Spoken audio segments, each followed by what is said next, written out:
Hello दोस्तों, स्वागत है आपका एक और नई वीडियो में। तो कई बच्चों के कमेंट्स आ रहे हैं कि सर हम अनसीन पैसेज हल नहीं कर पाते, आप बता दीजिए।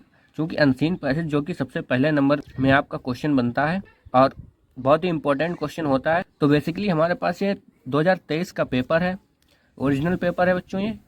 तो हम इसी के माध्यम से आपको बताएंगे अनसीन पैसेज हल कैसे करें। ऐसी ट्रिक बताएंगे, आपको बिल्कुल दिमाग भी नहीं लगाना पड़ेगा, बहुत आराम से आप अनसीन पैसेज हल कर पाओगे और 15 नंबर आपके पक्के हो जाएंगे।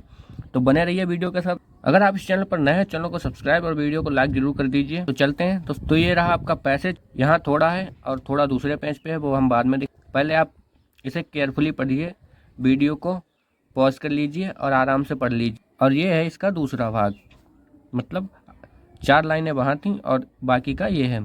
सिंपली आपको ये पैसेज दिया है और इसके आधार पर आप इससे पूछे गए क्वेश्चन के आंसर जो इसी में है उसके आधार पर आपको आंसर देने हैं।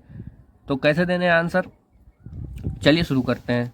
तो सबसे पहले आपसे क्वेश्चन पूछ रहा है, what are the 2 disadvantage of the destruction of forest. मतलब जंगलों को काटने के जो 2 डिसएडवांटेज हैं, मतलब क्या हैं। डिसएडवांटेज मीन्स होती है हानि। तो जंगलों को काटने की जो 2 हानियां हैं वो हमें बताइए, ये आपसे क्वेश्चन में पूछ रहा है।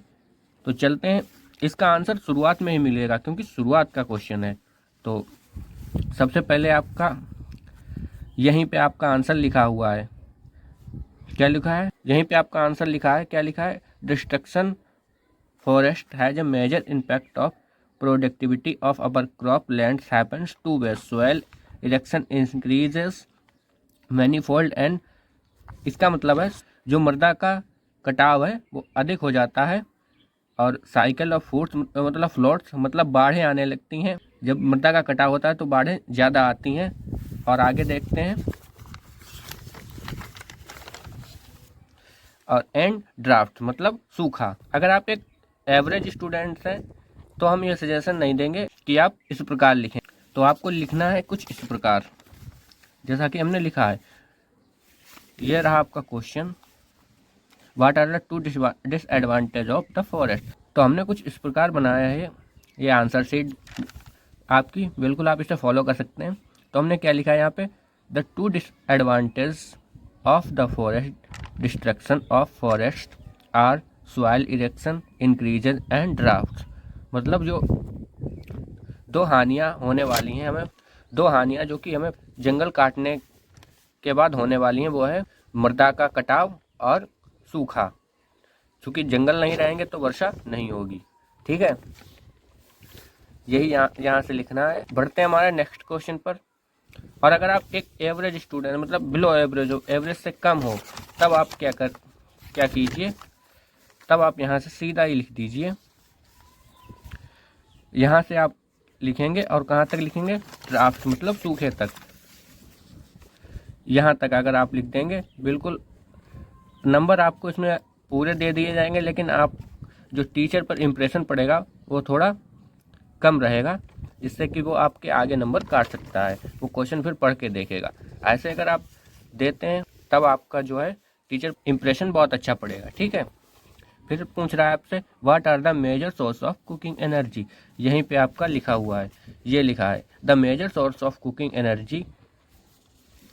अच्छा, ऊपर से लिखा हुआ है ना, in many places of our country cow dung and crop waste. मतलब काउडंग मतलब गोबर, जो कि अगर कोई गांव में रहता होगा तो उसे पता होगा।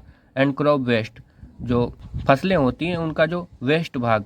Major source of cooking energy, बस आपको बस इतना ही लिख देना है, the major source of cooking energy कावर्ड एंड क्रॉप वेस्ट। ठीक है, फिर आते हैं आपके तीसरे क्वेश्चन पर। यहाँ पूछ रहा है, what is the impact of technology of green revolution on the soil. जो हरित क्रांति है उसने सॉइल पर क्या प्रभाव डाला है, यानी मृदा पर क्या प्रभाव डाला है। तो क्या प्रभाव डाला है, फसलें तो ज़्यादा उगने लगी हैं लेकिन मृदा की उर्वरक क्षमता कम हो रही है। चाहे आप यहाँ से लिख सकते हैं पोटास तक, लेकिन ये होगा थोड़ा एवरेज वाला। लेकिन अगर आप प्रोफेशनली लिखना चाहते हैं तब आप यहाँ से लिखें, the total biomass goes up and the drain of nutrients from the soil. मतलब जो बायोमास का प्रोडक्शन है हो रहा था फसलों का, वो तो बढ़ा है, लेकिन drain of the nutrients from the soil, लेकिन सोयल यानी मृदा से जो उर्वरक क्षमता है, पोषक तत्व हैं, वो गायब होते जा रहे हैं। ठीक है, तो बढ़ते हैं अपने चौथे क्वेश्चन की तरफ। चौथा क्वेश्चन है how can the soil be enriched. हम मृदा को फिर से कैसे समृद्ध कर सकते हैं। तो सबसे पहले हम मृदा को समृद्ध कैसे कर सकते हैं, क्या करके, यहाँ पे साफ साफ लिखा है हम पोटास ओटास का यूज करते हैं, इसलिए मृदा खराब होती चली जा रही। इसके लिए हम इसको पोटास का यूज कम कर सकते हैं या लिमिटेड कर सकते हैं। तो हमने वही आंसर लिखा है यहाँ पे, in the soil can be enriched by the using limited diet of chemical and fertilizers। मतलब हम मृदा में कम से कम केमिकल और फर्टिलाइजर का उपयोग करके मृदा को समृद्ध कर सकते। अब हमारा बच्चे हैं लास्ट वाला क्वेश्चन। लास्ट वाले क्वेश्चन में पूछ रहा है what is the passage main effect. बहुत सरल ये क्वेश्चन होते हैं, आराम से आप कर लेंगे। इफेक्ट मतलब प्रभाव। प्रभाव अब आप देखेंगे यहाँ इफेक्ट का जो है मीनिंग पूछ रहा है सिमिलर। इसी पैसेज में आपका सिमिलर मीनिंग दिया होगा। तो इफेक्ट का मीनिंग क्या हो सकता है इम्पैक्ट, क्योंकि इम्पैक्ट मीन्स भी प्रभाव होता है, इफेक्ट और इम्पैक्ट। ठीक है, हो गया। आगे बढ़ते हैं। दूसरा पूछ रहा है माइनर। माइनर मतलब ही बहुत ही कम। बहुत ही कम के लिए हो जाता है मेजर। मेजर सोर्स मतलब बहुत अधिक। हो गया आपका ये भी। फिर पूछ रहा है बायोमास। अब आप ये पूछेंगे सर बायोमास होता क्या है। बायोमास मीन्स होता है जैव ईंधन, और अभी यहाँ पे जिक्र आया था बायोमास का काउडंग एंड क्रॉप वेस्ट। ये आपका लिखा है काउडंग एंड क्रॉप वेस्ट, जो गाय का गोबर और जो फसलों का वेस्ट मटेरियल होता है उसे हम जैव ईंधन कह सकते हैं। ठीक है, और उसी प्रकार से आपको ये कॉपी दिखा दे रहे हैं, वैसा ही बिल्कुल लिखा है। पहले का आंसर हो गया इम्पैक्ट, दूसरे का major, cow dung and crop waste. बाकी अगर आपको वीडियो अच्छी लगी हो चैनल को सब्सक्राइब जरूर करें। धन्यवाद।